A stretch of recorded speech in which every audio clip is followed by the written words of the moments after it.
D'une manière ou d'une autre, Arthur, vous l'avez sans doute entendu, vous disiez d'ailleurs qu'une partie de la gauche attisait cela. Ouais. Le président du CRIF, Jonathan Arfi, parle de Jean-Luc Mélenchon comme d'un homme qui a redonné, je cite, une caution politique à l'antisémitisme dans notre pays. Mais oui, c'est vrai. C'est vrai, regardez les messages sur les réseaux des députés de la France Insoumise. Regardez Mélenchon avec sa veste en cuir qui harangue la foule et qui demande, pour commémorer les massacres du 7 octobre, à ce que demain, dans toutes les facs, on mette des drapeaux palestiniens. Une plaie ouverte. Arthur prit d'émotion face à Apolline de Malherbe. Ses propos glaçants. Arthur était l'invité d'Apolline de Malherbe ce lundi 7 octobre. Face à la journaliste, l'animateur est revenu sur les menaces et insultes dont il fait l'objet au quotidien. Ce sont des propos bouleversants qui ont été tenus par Arthur ce lundi 7 octobre. L'animateur emblématique de TF1 se trouvait face à Apolline de Malherbe lorsqu'il a évoqué la guerre la plus meurtrière vécue par Israël il y a 1 an jour pour jour. « J'ai 58 ans, le 7 octobre restera la pire journée de toute ma vie », a-t-il débuté avant de poursuivre. C'est une blessure, une plaie ouverte qui ne cicatrise pas.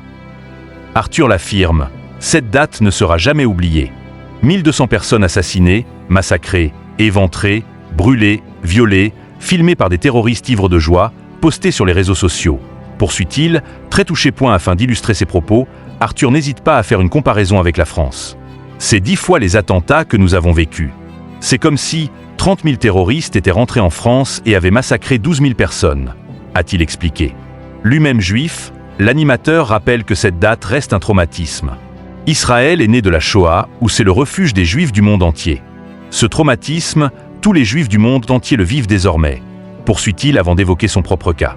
Alors oui, je pleure tous les jours. J'ai pleuré depuis le premier jour parce que mon ADN de Juif s'est mis à bouillonner, confie Arthur. Arthur, un animateur juif est très souvent menacé. Arthur est un animateur que l'on ne présente plus.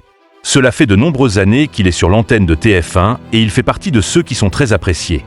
Pris par l'émotion, l'animateur assure avoir besoin de crier ma colère, ma peur, mes angoisses face aux injustices qu'on voit tous les jours, aux fake news. Je me suis réveillé un peu plus juif que d'habitude, déclare-t-il face à Apolline de Malherbe. Arthur explique par la suite faire l'objet de menaces et insultes au quotidien.